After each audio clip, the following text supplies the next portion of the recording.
Assalamualaikum warahmatullahi wabarakatuh. Semangat, semangat. Nah, Masya Allah. Bersama KBWAC. Berbagi cahaya di atas cahaya, lagi dan lagi Berkali-kali. Bapak Ibu, alhamdulillah hari ini Bapak Ibu datang ke tempat yang sangat bersejarah. Jadi Nabi ketika berhijrah dari kota Mekah, dari Jabal Sur, yang kemarin di Mekah kita kunjungi, perjalanan kemari yang begitu lama, makan waktu berhari-hari, kendaraannya onta. Ya, kemudian Nabi sudah disambut dengan sukacita, dengan gembira oleh orang-orang Madinah. Dan Nabi pertama kali nyampe ketika berhijrah dari Mekah di kampung ini. Ini namanya Kampung Quba. Ya, jadi masyarakat kaum Ansor namanya dari Madinah itu, orang-orang Muslim Madinah sudah senang dengar kabar bahwa Nabi akan datang kemari, berhijrah ke kota Madinah. Makanya ketika Nabi nyampe kemari itu disambut dengan sukacita. Nah, karena zaman itu nggak ada media, nggak ada telepon, jadi mereka setiap hari nongkrong di sini. Mana rombongan Nabi? Kan kelihatan kan dari jauh daerah Sohro itu daerah padang pasir. Besok asal pagi kesini lagi, mana Nabi nggak kelihatan. Sehingga akhirnya pada baliklah mereka ke kampung rumah masing-masing. Nah, ketika rombongan itu tiba kelihatan dari jauh, siapa yang kasih tahu bahwa Nabi udah sampai? Itu adalah orang Yahudi. Kata orang Yahudi, wahai orang Muslim, tuh saudaramu yang datang dari Mekah sudah mau tiba. Nah, jadi menginformasikan bahwa Nabi datang ke sini itu adalah dari orang Yahudi. Artinya orang Yahudi dan orang Muslim di Madinah itu hidupnya rukun dan damai. Nah, ketika Nabi datang, rombongannya itu, kemudian biasakan kalau pimpinan itu ontanya bukan di depan. Di depan itu pasti apa? Para ajudan, para pengawal. Nah, Rasulullah ontanya itu ada di tengah-tengah. Nah, onta yang paling depan itu adalah ontanya Abu Bakar, kendaraan Abu Bakar. Kemudian orang nyangkanya kan zaman dulu mah nggak ada selfie, nggak tahu, taunya dengar ada nama Nabi Muhammad aja, tapi nggak tahu mukanya kayak apa. Sehingga Abu Bakar yang dipeluk-peluk, bukan saya, bukan Rasulullah di belakang, gitu kan? Sehingga orang Madinah sini, orang Kuba ini pada berebut. Pokoknya rumah saya siap ditempati Rasul, rumah saya siap ditempati Rasul gitu. Ayo berebut sini tarik sono. Sehingga akhirnya Rasulullah bilang apa? Saya akan tinggal, saya akan mengikuti di mana onta saya berhenti, di situ akan saya tinggal. Nah, onta yang dikendarai oleh Nabi itu ada onta yang sudah disiapkan oleh Abu Bakar. Onta spesial buat hijrah. Jadi Abu Bakar itu nemenin Nabi di Jabal Sur, ya, yang sampai digigit oleh binatang di dalam gua itu sampai meneteskan air mata. Kemudian Abu Bakar juga mengorbankan jiwa raganya. Abu Bakar juga mengorbankan hartanya. Salah satunya adalah onta terbaik untuk Nabi hijrah itu disiapkan oleh Abu Bakar. Sehingga ontanya itu dia bisa berhenti di tempat yang mana pas buat Nabi. Nah, akhirnya Nabi tinggallah di sini dan Nabi sampai di sini itu hari Senin. Ya, Senin, Selasa, Rebo. Jadi 3 hari di sini. Ya, pas udah Kamis sorenya, Rasulullah akan berjalan ke salah satu, mau ke Madinah, ke sana ada namanya di dekat dari sini itu Masjid Jumat. Pas hari Jumat. Jadi Jumat pertama Nabi sholat Jumat di sini, mungkin nanti kita lewatin. Ada Masjid Jumat dan itu Jumat masjid pertama yang Nabi bangun setelah Nabi bangun di sini. Jadi masjid yang pertama kali Nabi bangun itu adalah masjid ini, Masjid Quba. Masjid Quba ini. Itu masjid yang pertama kali Nabi bangun ketika Nabi datang dari kota Mekah menuju kota Madinah. Nah, sehingga akhirnya Rasulullah menyampaikan sabdanya. Ini masjid pertama, masjid yang dibangun ussisa 'alat taqwa, berdasarkan apa? Ketakwaan. Nah, kata Nabi, man tatahhara fi baitihi, siapa orang yang dari rumahnya sudah dalam keadaan bersuci, sudah berwudu, summa ata Quba, kemudian datang ke Masjid Quba, fa shalla fihi, kemudian dia sholat di dalamnya, maka baginya 1 kali pahala umroh.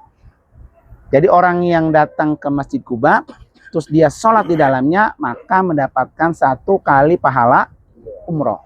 Nah, Bapak Ibu di Mekah itu melakukan umroh itu lelah, capek. Harus ke mikot, harus tawaf, harus sa'i. Nah, jadi diberikan kepada orang-orang yang datang ke Masjid Kuba ini tanpa mikot, tanpa tawaf, tanpa sa'i, dapat pahala umroh, cukup datang ke Kuba. Nah, Nabi itu dari sini langsung baru ke Madinah. Di sono yang tempat kita tiap hari sholat. Itu adalah masjid kedua setelah dibangun dari masjid ini. Nah, akhirnya Nabi tinggal di sana itu di samping Masjid Nabawi. Mana? Yaitu kuburannya. Itu kuburan Nabi, yaitu rumah Nabi. Jadi Nabi itu dikuburkan di bawah tempat tidurnya. Makanya Nabi bilang apa? Baina baiti wa minbari, di antara rumahku dan mimbarku itulah raudhah yang Bapak Ibu kemarin sudah datangi.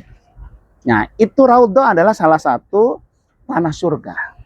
Jadi orang yang sudah masuk ke raudhah, sudah bisa duduk di raudhah, sudah bisa berdoa di raudhah, maka tanah itu akan menjadi saksi di hadapan Allah bahwa orang-orang inilah yang insya Allah akan berhak masuk dalam surganya Allah.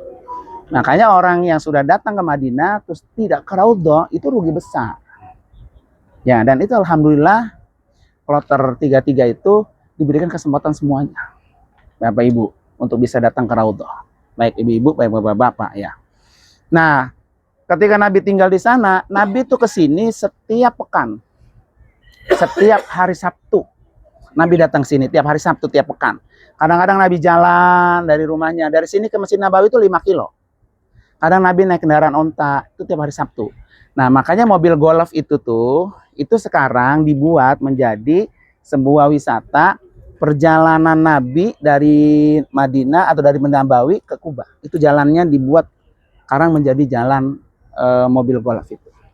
Yang saya bilang tadi, one way 1 kali jalan 20 real. Ibu naiknya malam hari, itu indah, cakep, enak lah. Nanti ngerasain. Jadi nanti malam hari kemari, kita sholat di sini, itu dapat 1 kali lagi pahala umroh. Nah, Bapak Ibu sekalian, apa pesan Nabi ketika Nabi di sini? Ketika itu kan bergabung, orang Yahudi, orang Muslim jadi satu. Ada pesan Nabi yang sangat penting ketika Nabi sampaikan ketika Nabi di sini. Apa? Kata Nabi, ya ayyuhan nas, wahai para manusia. Redaksinya itu untuk manusia semua, bukan untuk Muslim saja. Jadi ada orang Yahudi, ada orang Muslim, pokoknya semua manusia. Selagi dia berstatus manusia, Nabi pesan, tadkhuluna al-jannata bisalamin. Kalau kamu ingin masuk ke dalam surga, selamat, lancar, tanpa harus mampir ke neraka, kata beliau 4. Pesannya di sini.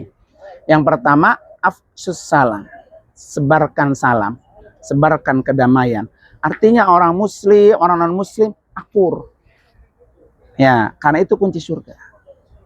Maka redaksinya yang namanya damai, pokoknya untuk manusia. Mau dia Muslim kek, mau dia bukan Muslim, pokoknya damai. Pesannya buat kita, apalagi kita sebagai tamu Allah, ya jamaah haji, jamaah umroh, jangan sampai pergi haji, pergi umroh itu tidak akur. Baik kepada teman sekamar, teman seperjalanan, sama saudara, sama tetangga. Karena itu nggak akan bisa masuk surga. Jadi kunci masuk surga adalah afsus salam. Yang kedua adalah at'imut ta'am. Sering berbagi. Ya. Termasuk Bapak Ibu beli oleh-oleh. Buat siapa? Buat si A, buat si B. Itu bagian daripada kunci surga. Dan berbagi itu kepada siapa aja. Nggak mesti harus kepada orang Muslim doang. Ya. Karena bersosial itu adalah satu hal yang sangat penting yang dipesankan oleh Rasulullah ketika Rasulullah nyampe di sini. Dan yang ketiga, sallu al-arham.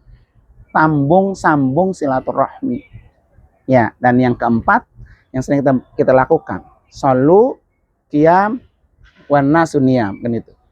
Salatlah malam atau salat malamlah kamu sementara orang sedang tidur. Jadi salat malam itu adalah salah satu kunci untuk orang bisa masuk surga gampang. Dan itu pesan Rasulullah disampaikan di Kuba ini. Mudah-mudahan kita ya yang sudah datang ke Kuba, sudah berstatus sebagai Bapak Ibu Haji, 4 pesan Nabi ini jangan sampai kita tidak lakukan. Ya, jangan sampai kita langgar.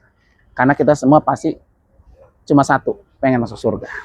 Makanya orang haji itu disebut al-hajju al-mabrur laisa lahu jazaun ilal jannah. Jadi kunci masuk surga itu adalah haji. Haji yang bagaimana? Yang 4 poin itu yang dipesankan oleh Nabi SAW. Dah, oke ya.